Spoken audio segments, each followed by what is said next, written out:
Mother's Day brunch rolled around, and I came bearing gifts, a bouquet of fresh flowers, her go-to perfume, and a letter I'd poured literal hours into. But when I walked around back later, I spotted everything I brought shoved into a trash bag by the garage. So I left early. Quiet. No scene. Just gone. By the time the sun came up the next morning, she was already blowing up my phone. I guess deep down, I'd let myself believe this year might feel different. Not perfect, not some Hallmark movie moment, but maybe softer. Easier. I don't know why I thought that. Maybe it was because I'd been so buried in work I hadn't had time to spin myself in circles about it. Or maybe it was the way she thanked me genuinely, surprisingly, after I helped her sort out her taxes. It didn't feel forced for once. Or maybe it was something as small as a smiley face in her reply when I texted to confirm brunch. Not an emoji. I'm talking colon parenthesis. Old school. The kind of thing she used to send me back in middle school, before the distance grew and everything got complicated. So yeah, I let that tiny sliver of hope sneak in. I picked up her favorite scent, the one she used to wear when she'd call me sweetheart loud enough for people to hear. I went out of my way for the flowers, too. Not from the grocery store this time. Local place. Nice arrangement. Thoughtful, I guess. And that letter? I didn't just scribble something and call it a day. I sat with it. Really thought it through. Wrote every word by hand. It wasn't some cheesy card that says, "Thanks for all you do." It was me, being real. I told her I understood things had been rocky. That I saw what she gave up for me. That I still loved her, even if, lately, it hadn't really felt like she wanted me around. It wasn't some desperate plea or emotional dump. Just honesty. I figured maybe this brunch could be a fresh start. A way to find our way back to something. She had me when she was just barely out of high school. For a while, it was just the two of us, chaotic, yeah, but close. Then when I was 10, she met Eli. The guy she's married to now. At first, he seemed alright. Quiet. Grounded. I thought maybe we were gaining someone. Didn't realize I was about to start fading into the background. Then came the baby, my half-brother, Caleb. After that, I wasn't really her kid anymore. I was more like this leftover reminder of a life she'd moved on from. Eli? He liked things neat. Clean. He wanted that picture-perfect family. You could feel it in how he called Caleb our boy, but never once referred to me as his stepson unless someone made a point of asking. Still, I kept hoping. Because sometimes, when you want to be wanted bad enough, that hope drowns out every red flag. So that morning, when I pulled into the driveway with my little handful of peace offerings, I felt all right. Nervous, sure. But proud, too. Like I was showing up as a man. Someone who mattered. Someone who had earned a spot at the table. The house looked nice. She always puts in effort for these things. Mimosas, cloth napkins, even place cards. Real Pinterest vibes. When I stepped through the door, she looked up and said, "Oh, you made it." And for just a split second, I thought she meant it. Like maybe this was the moment things started to shift. I gave her the flowers and the perfume. She glanced at the bottle like it was a receipt for something she didn't remember buying. "Oh, you remembered this one," she said, not unkind, just factual. I didn't let it get to me. I smiled and said, "Yeah, last one on the shelf." She nodded, already turning her focus back to the table. Caleb was going on about college and how his econ professor looked like someone who's never paid rent in his life. Everyone laughed. I took my seat. There was a folded napkin at my place, but no card. No mimosa either. No big deal. I poured myself a glass of juice. Adulting and all. Eli asked about work, but turned away before I even got halfway through my answer. My mom was busy adjusting the centerpiece. Caleb passed the salt without a glance. None of this was new. But for some reason, that day it hit harder. Maybe because I'd actually tried this time. Maybe because I kept feeling the weight of that red envelope still in my jacket pocket, trying to figure out the right time to give it to her. I'd sealed it up nice.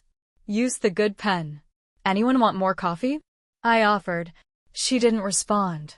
Maybe she didn't hear me. Maybe she pretended not to. Midway through the meal, Caleb looked at me and smirked. So, do you celebrate Mother's Day from a distance now, or is this your annual charity stop? Eli laughed. My mom said nothing, just sipped her drink. I smiled like it didn't sting. Didn't bring a coupon this year, I said, but I did bring a gift.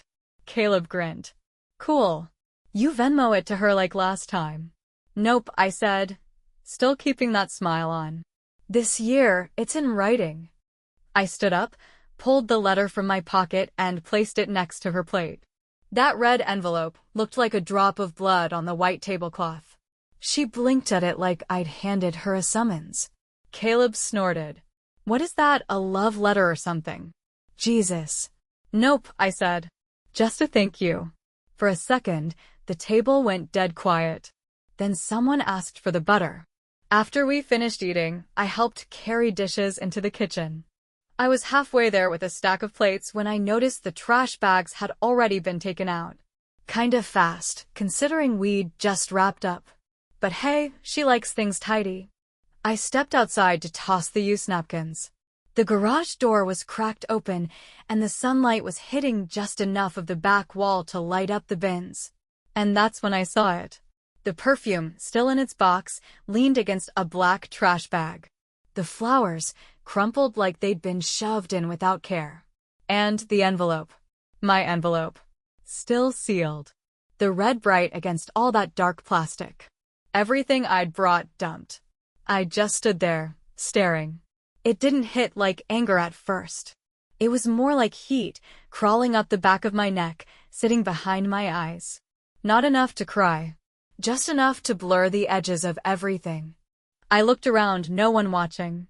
No surprise camera crew jumping out to say it was all a misunderstanding. Just silence. Just trash. I knelt down, reached in, and took it all back. I stood there in that dim garage for a long second, holding the perfume, the flowers, and the letter in my arms like I wasn't quite sure what I was doing. Maybe it was instinct. Maybe it was pride kicking in. Or maybe I just couldn't stomach the idea of everything I gave her, everything I felt, rotting next to eggshells and old coffee grounds. I carried it all back to my car like I was walking out of a crime scene with the evidence.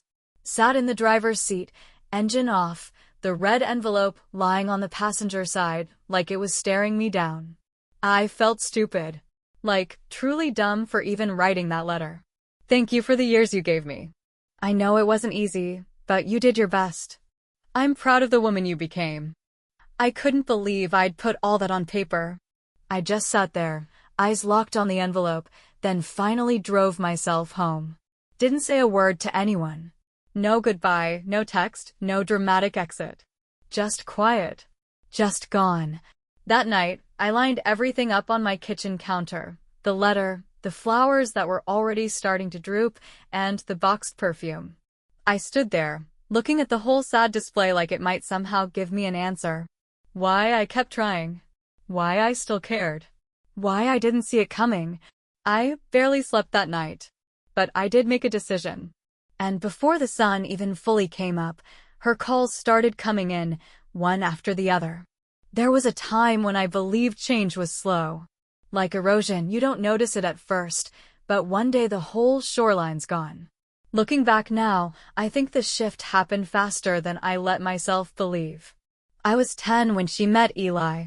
He came around for dinner once or twice, and the next thing I knew, he was there every single night.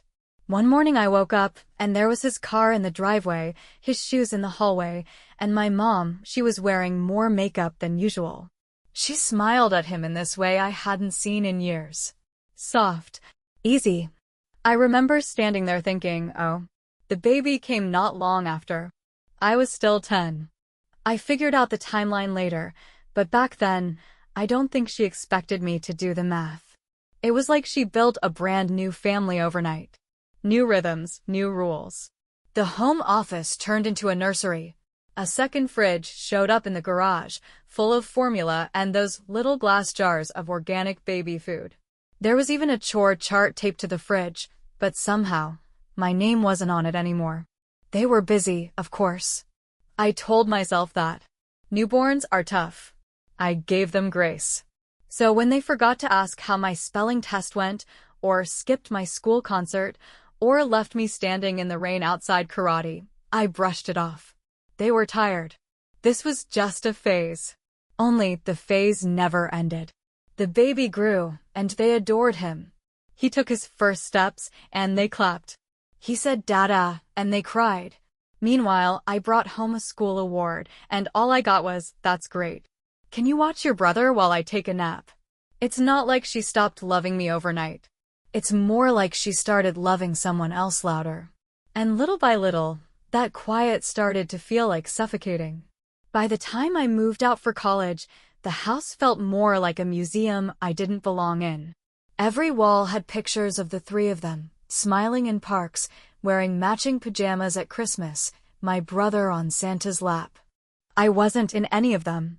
Not even my high school graduation. Like I'd been erased. I remember walking past this framed canvas by the stairs that said "Family is everything," and all I could think was, yeah, just not this one. Still, I kept showing up. That's the part that makes me feel foolish now. I kept showing up. Every holiday, every birthday.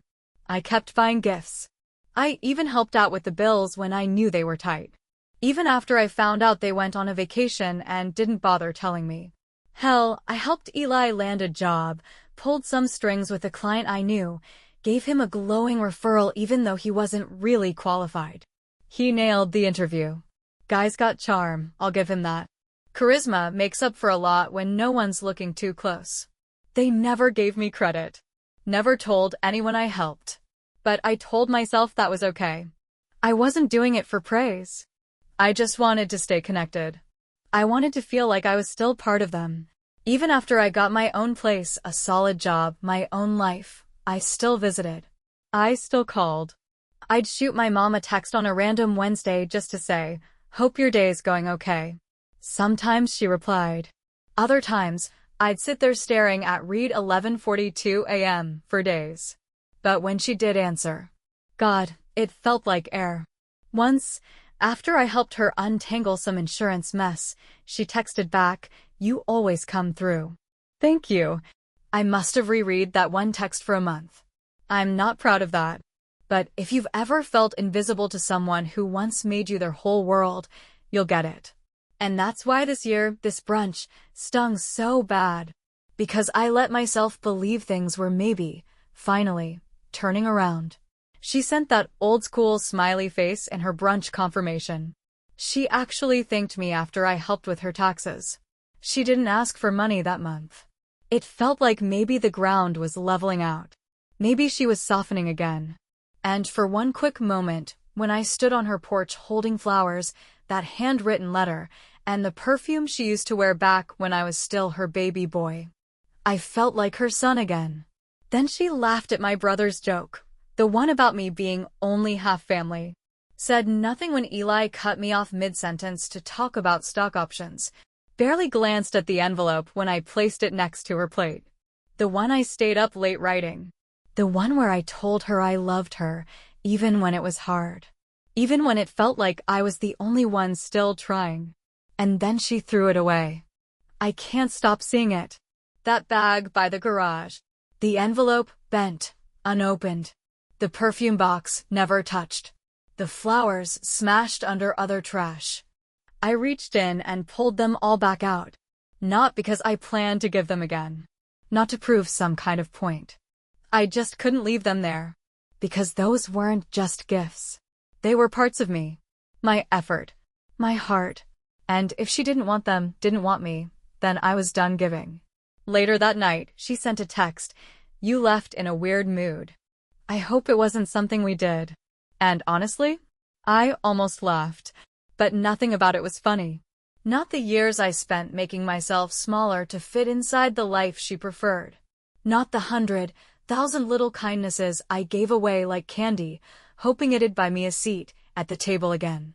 I kept thinking about that time when I was 7, her tucking me in and whispering, "You're my whole world." And yet, somehow, I grew up to find out that world had borders, ones I wasn't allowed to cross again. They never kicked me out. They just made it clear I didn't live there anymore. Not really. Every visit felt like stepping into someone else's life, like I was just a guest in a house that used to be mine. So no, I haven't called them back. Not once.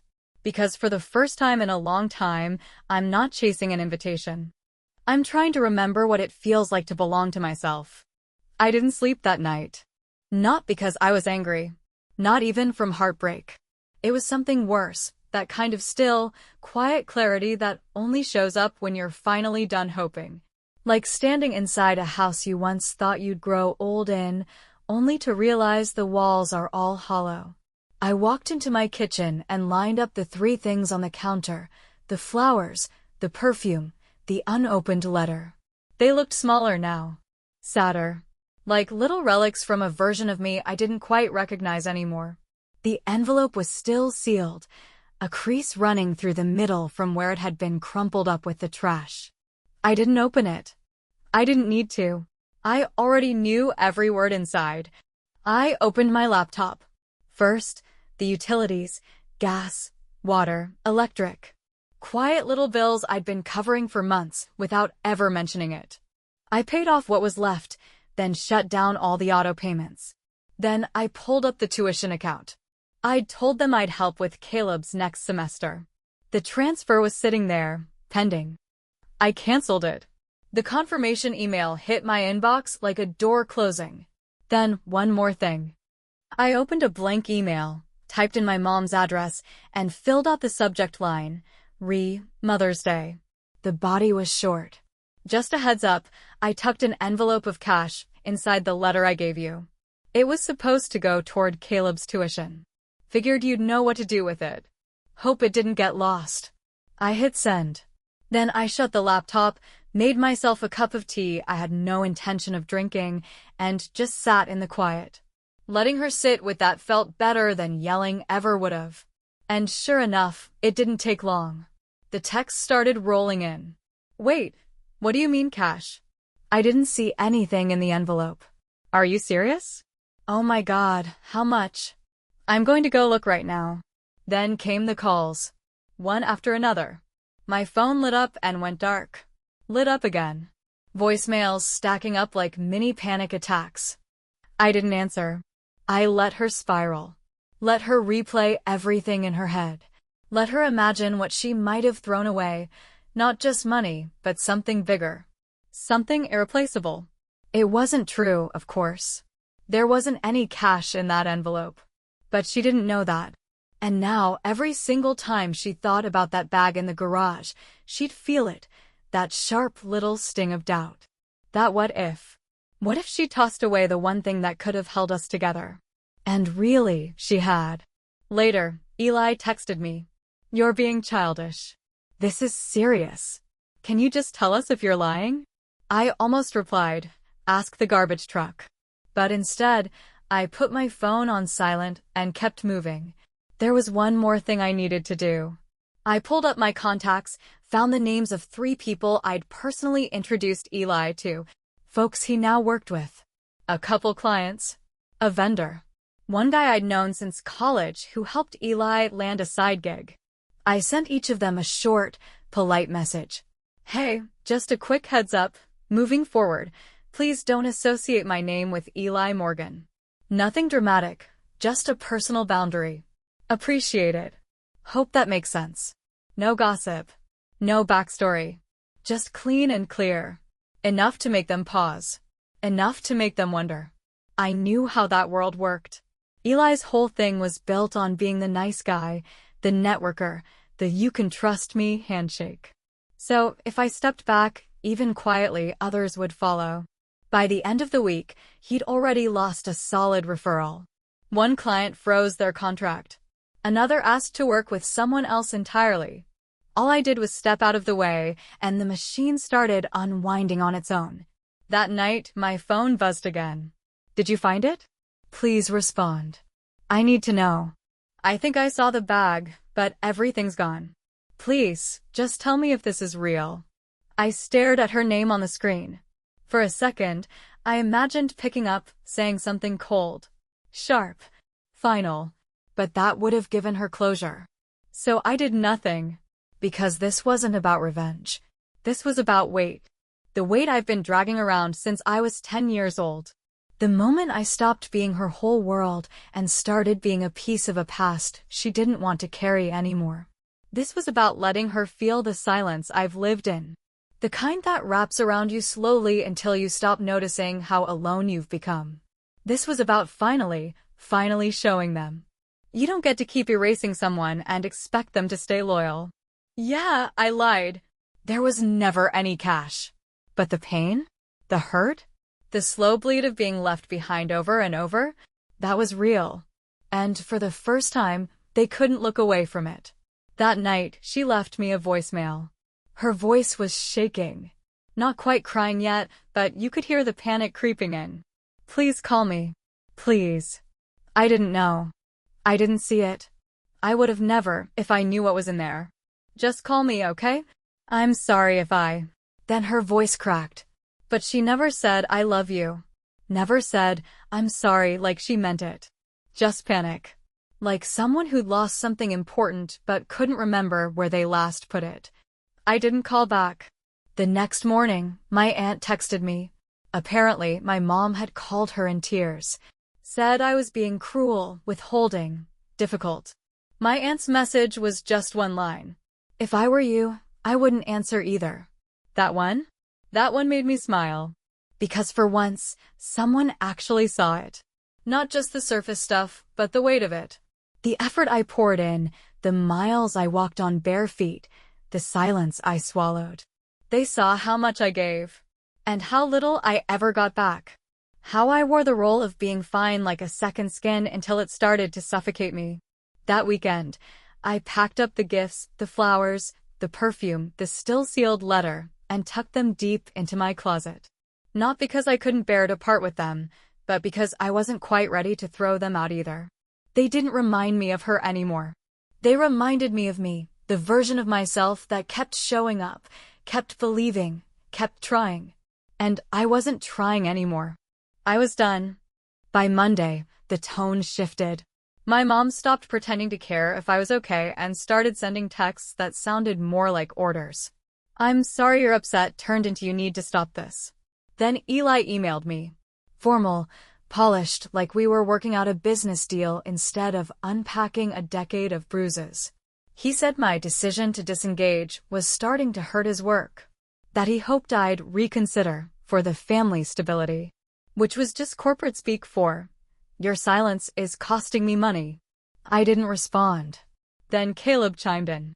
Sent a voice memo that started with, look, I know things were never perfect, and ended with, but seriously, you're ruining mom's life over what, some trash? That one almost made me laugh. Some trash. Yeah, that's exactly it, isn't it? That's been the whole problem all along. They treated me like clutter. Something to box up and stash away. Out of sight. Out of mind. So I wouldn't mess up their picture-perfect little family layout. Now that I'm gone? Suddenly, they can't function. Still, I didn't say a word. No Facebook posts. No petty digs.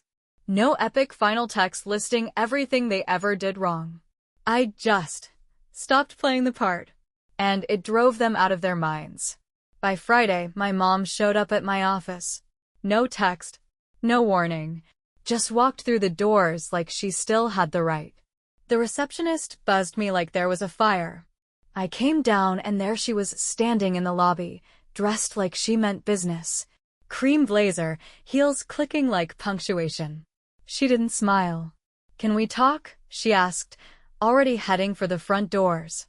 We stepped outside. She didn't ask how I was. Didn't say sorry. She jumped right into it. You've humiliated this family, she said. You've embarrassed your brother. Eli's job is hanging by a thread. Do you understand what that means? I looked her straight in the eye. Yeah, I said, calm as ever. I understand exactly what that means. She squinted at me, like trying to spot a crack in the wall. You're doing this out of spite. Over one party. I tilted my head. That what you really think? She crossed her arms. We raised you. We paid for your clothes, your food, your school. I nodded slowly. And I gave you the down payment for this house. paid your utilities for 2 years. Offered to cover Caleb's tuition. Then I smiled. But sure, let's talk about the sneakers you bought me in 5th grade. That hit something. Her jaw tightened. That was your choice, she said through her teeth. We never asked you to help. No, I replied. You didn't ask. You just expected it. Expected me to step in when Eli forgot to pay the mortgage. Expected me to be okay with you missing my birthday because Caleb had a math test. Expected me to keep my mouth shut when you laughed while he called me half family, like I was a glitch in your otherwise perfect life. She opened her mouth. I didn't let her. And you expected me to keep giving, I said. Even after you threw away the only thing I had left to offer. That landed. Her face shifted. Not all at once, just a flicker. Guilt, maybe? Or something closer to being caught. Then she tried one last move. You're punishing the wrong person, she said. You're punishing your brother. He didn't throw anything away. I gave a tired smile. You want to talk about the letter? She flinched. Just a little. I saw it, Mom, I said. In the trash bag. By the garage. I took it back. Everything in her face changed. All the sharpness melted into something smaller. I didn't know, she stammered. I thought maybe you took it with you. I wasn't sure. You weren't sure, I repeated. I didn't mean to. You never do. I didn't shout. Didn't raise my voice. I just let the words sit between us like stones. I'm not dropping the act just so you can feel better, I said. I'm not cleaning up this mess for you. And if Eli has to answer for how he got that job, that's not my responsibility anymore. She looked at me like I'd turned into someone else, like the quiet, reliable version of me had disappeared and left behind this stranger who didn't flinch. Then she said it. You're not just punishing Eli, she hissed. You're punishing this family. I nodded. Then maybe this family should have stopped treating me like a stranger with a checkbook. And I turned around and walked back inside. Never looked back. 2 days later, Caleb posted one of those vague, moody stories about people who walk away when family gets tough. A few cousins liked it. One of them DM'd me. Is that about you? I replied, probably. And if it is? Good. Word got around. Eli started losing clients. One of the vendors I connected him with backed out of a contract. He was asked to resign a month later. They called it restructuring, but everyone knew what it really was. Caleb didn't get his tuition paid. He had to defer. I didn't say anything, not out of cruelty, but because silence was the one language they never bothered to learn. A few weeks after that scene at the office, I got a group call from my mom, Eli, and Caleb. I didn't answer. They left a voicemail. My mom's voice was sticky sweet, trying to glue things back together. We just want to talk, she said. Careful. Measured. Like someone trying to put a chessboard back in order after flipping the table. Caleb mumbled something that sounded like, sorry, I guess. Eli didn't say a word. Then my mom's voice came through, all controlled and composed. You made your point. So what now? You disowning us. I listened to that message twice. Once to hear what they actually said. And once more to catch what they didn't. No one said, I'm sorry, like they meant it. No one said, we hurt you. We were wrong. It was all just noise to get me back into place. Back into role. But I wasn't stepping back into it. I didn't respond. I'd blocked the number. And then life moved on faster than I expected. 3 months later, I got promoted. I moved into a better apartment. One with actual light, a little balcony, and enough space to breathe. I started inviting people over, real people. Folks who didn't interrupt me, who looked me in the eye when I spoke, who didn't treat me like an obligation. One night, as I was pouring tea and setting out snacks, I saw a message light up my phone. It was from my mom. Saw you moved. Hope you're doing well. If you ever want to talk, I'm here. No mention of what had happened. No acknowledgement. No apology. She didn't ask how I was. It wasn't about me. It was about checking if the door was still cracked open. It wasn't. I set the phone down, made that cup of tea, and stepped out onto the balcony. City lights stretched out around me like quiet little stars. No drama. No guilt. No mask to wear. Just stillness. And in that silence, for the first time in a long, long time, I felt something I'd almost forgotten how to name. I felt free. Sometimes I catch myself wondering if I went too far. If I should have just kept the peace. Smiled through the sting. Waited for a better moment to draw the line. But then I think about that garage. About standing there, holding those unopened gifts, still damp from the trash bag. About the letter I'd written with hands that wouldn't stop shaking, hoping honesty might crack something open. And how easily they tossed it all aside.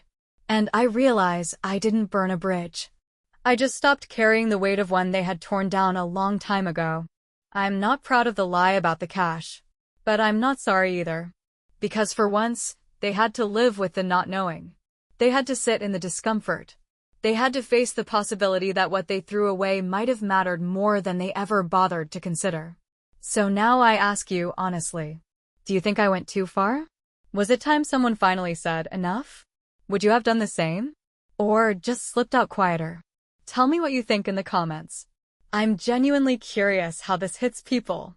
And hey, if stories about family, boundaries, and quiet revenge resonate with you, don't forget to hit subscribe.